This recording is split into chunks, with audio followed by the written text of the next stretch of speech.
Brasil, ele precisa de um cristianismo puro e simples, sabe? Tava pensando esses últimos tempos que as pessoas elas escutam um evangelho muito fácil. E às vezes é um evangelho que às vezes é muito gourmetizado também. Que as pessoas precisam entender que o nosso propósito de vida, o seu chamado, é conhecer a Deus e torná-lo conhecido. É só isso. É bem simples, sabe? E viver uma vida com Cristo é entender que muitas das vezes é bem simples. Por exemplo, o chamado de Cristo para nós é negue-se a si mesmo, tome a sua cruz e siga-me. É bem simples. Mas vai tentar pôr isso em prática todo dia, que você vai ver o quão complexo é. Entender o que é a presença de Deus, compreender o que é a presença de Deus, é algo legal. É uma experiência boa, sabe? Eu nasci na igreja. E quando eu era fui 16 anos da famosa igreja da Fogueira Santa, eu não gostava de lá. Por preguiça, mas ao mesmo tempo eu não me sentia bem lá dentro.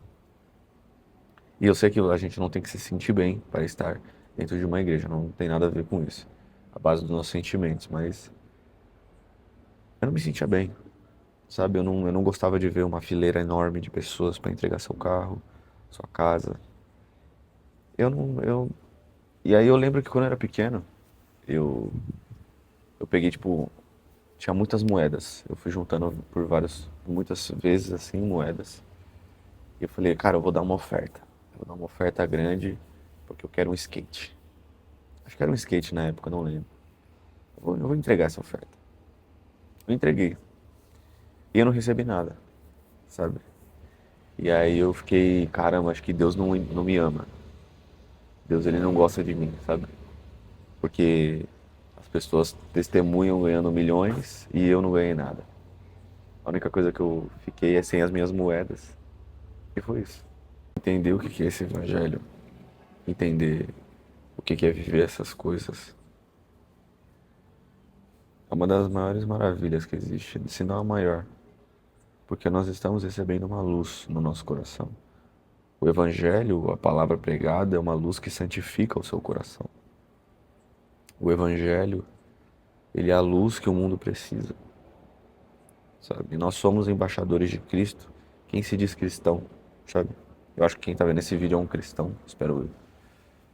Porque talvez você entenda o que eu estou falando. Porque eu já conversei com muitas pessoas que não são cristãs e para eles é loucura a nossa fé.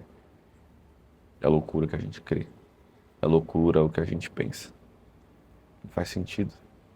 Tem pessoas que falam que ser cristão é uma manipulação em massa. Mas como que é uma manipulação em massa quando nós olhamos para Cristo e Ele diz para negarmos a nós mesmos, tomarmos a nossa cruz e seguir Ele? Como o cristianismo ele é uma manipulação em massa quando o nosso maior mestre fala para nós virarmos a outra face? Como é uma manipulação em massa quando o nosso mestre ele perdoa pecados? Como é uma manipulação em massa quando o nosso mestre coloca do lado dele alguém que ele sabia que iria o trair? Como é uma manipulação em massa? Um, um mestre que fala que nós precisamos servir o próximo. Amai o próximo como a ti mesmo. Que nós iremos viver o evangelho quando nós pensamos mais no outro do que em nós. Mas principalmente quando nós olhamos para Cristo. O cristianismo puro e simples, eu nem estou falando do livro do C.S. Lewis, eu estou usando esse jargão mesmo. O cristianismo puro e simples é só compreender que a gente precisa estar com nossos olhos fixos em Cristo. E muitas das vezes eu preciso entender o que é isso. O que é estar com os olhos fixos em Cristo? O que é viver com Cristo todos os dias? A minha maior dificuldade é prestar atenção em Cristo. Por isso que eu fico repetindo sempre a mesma coisa. Mantenha os seus olhos fixos em Cristo. Essa passagem aqui, ó, é maravilhosa sobre não há outro evangelho. O apóstolo Paulo prega para a igreja de Galácia, os Gálatas. O versículo 9 diz: Como já dissemos, agora repito, se alguém lhes anuncia um evangelho diferente daquele que já receberam, que seja amaldiçoado. Essa passagem aqui, essa passagem que Paulo escreve isso, ele está falando para os Gálatas, que estão sendo enfeitiçados pelo falso evangelho dos mestres judeus, dos judaizantes, que Cristo não era suficiente, eles ainda precisavam cumprir as leis mosaicas, eles ainda precisavam ser circuncidados para serem salvos. Porém, Cristo, ele rasgou todo esse véu. O sangue de Cristo, o sangue do Cordeiro, nos remiu, a expiação. E quando nós estivermos com Cristo, com Deus, quando Ele voltar, no momento do julgamento final, nós seremos justificados pela obra redentora de Cristo Jesus.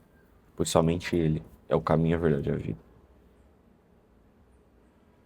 E às vezes eu percebo que o Evangelho precisa ser pregado para evangélicos. O Evangelho precisa ser pregado para cristãos, porque as pessoas vivem um Evangelho gourmet sobre muitas coisas. Se eu postar um vídeo, o vídeo tem que bater 1 milhão de pessoas. Não. Se eu gravar um vídeo e esse vídeo precisar chegar a uma pessoa, glória a Deus por isso. Se esse vídeo não chegar a nenhuma pessoa, glória a Deus por isso. A semente foi plantada. Que não vivamos um evangelho triunfalista, mas vivamos um evangelho realmente com o mover do Espírito Santo, sabe? Cura, milagre. Realmente as pessoas compreendem o que é ter discernimento do Espírito, mas é necessário uma lógica com fogo. É necessário palavra com Espírito. Sem o outro, a igreja cai. A igreja precisa de palavra de Deus e mover do Espírito Santo. Para quem é sensacionista, isso não existe. Mas para quem é carismático, flua no Espírito Santo. Amém? Era isso que eu estava pensando essa semana.